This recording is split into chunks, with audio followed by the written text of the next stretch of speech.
Hi అండి, అందరికీ నమస్కారం. Welcome back to my channel. AP ప్రభుత్వ ఉద్యోగ పెన్షనర్లకు పెండింగ్లో ఉన్న 25,000 కోట్ల బకాయిల చెల్లింపులపై సంచలన కీలక ఆదేశాలు వచ్చేసాయండి. మరి ఆ వివరాలంటే ఈ వీడియోలో చూసేద్దామా? వీడియో ఎక్కడే కానీ స్కిప్ చేయకుండా ఎండ్ వరకు చూడండి, అప్పుడే పూర్తి ఇన్ఫర్మేషన్ అర్థమవుతుంది.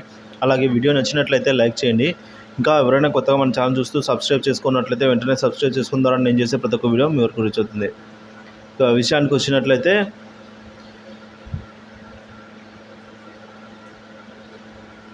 ఆంధ్రప్రదేశ్ ప్రభుత్వ ఉద్యోగ ఉపాధ్యాయ కార్మిక పెన్షన్ల సంఘ ఐక్యవేదిక రౌండ్ టేబుల్ సమావేశం అండి. ఎక్కడంటే హోటల్ గ్రాండ్ కళ్యాణమస్తు సమావేశం మందిరం శ్రీకాకుళంలో.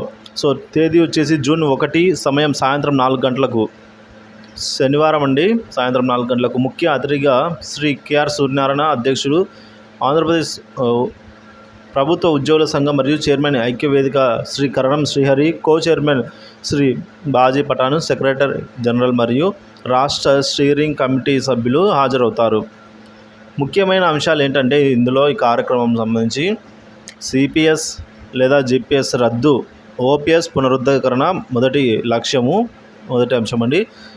12వ పిఆర్సి సత్వర అమలు, సకాలంలో డిఏల చెల్లింపులు, 25,000 కోట్లకు పైగా ఉన్న పెండింగ్ పిఆర్సీలు, అలాగే డిఏ బకాయిలు, ఎస్ఎల్స్, అలాగే ఏపీజీఎల్ఐ బకాయిల చెల్లింపులకు కృషి చేయడం. 4వది 1వ తేదీన జీతాలు మరియు పెన్షన్లు చెల్లించుటకు చట్టబద్ధం చేయాలి అని కోరడం. ఎన్ఎంఆర్ 5వదండి, ఎన్ఎంఆర్ కాంటిజెంట్ కాంట్రాక్ట్ లేదా అవుట్సోర్సింగ్ ఉద్యోగుల రెగ్యులరైజేషన్ చేయడము. సో 6వది పెన్షనర్లకు అడిషనల్ క్వాంటమ్ ఆఫ్ పెన్షన్ అమలు పరిచేలా చూడడము. 7వది మెరుగైన ఎంప్లాయీస్ హెల్త్ స్కీమ్ అమలు కోసము పోరాటము. 8వది ఉద్యోగులకు ఉపాధ్యాయులకు ఇళ్ల స్థలాల కేటాయింపు. 9వది టీచర్ల యునైటెడ్ సర్వీస్ రూల్స్ సమస్యకి శాశ్వత పరిష్కారము, మెరుగైన విద్యా వ్యవస్థ ఏర్పాటు చట్టబద్ధ చర్యలు.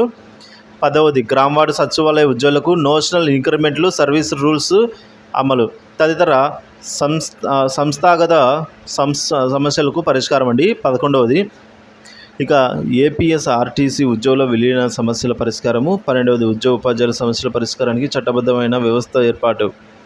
సో ఇవన్నీ కూడా ముఖ్య లక్ష్యంగా అయితే ఈ సమావేశం జరగబోతుందండి. సో రౌండ్ టేబుల్ సమావేశం ఇది. సో ఐక్యవేదిక రౌండ్ టేబుల్ సమావేశం అనేది ఇక్కడ శ్రీకాకుళంలో హోటల్ గ్రాండ్ కళ్యాణమస్తు సమావేశ మందిరంలో శనివారం సాయంత్రం 4 గంటలకైతే జరగబోతుంది. ముఖ్య అతిథులు కేఆర్ సూర్యనారాయణ గారు అయితే ఇచ్చేస్తున్నారు.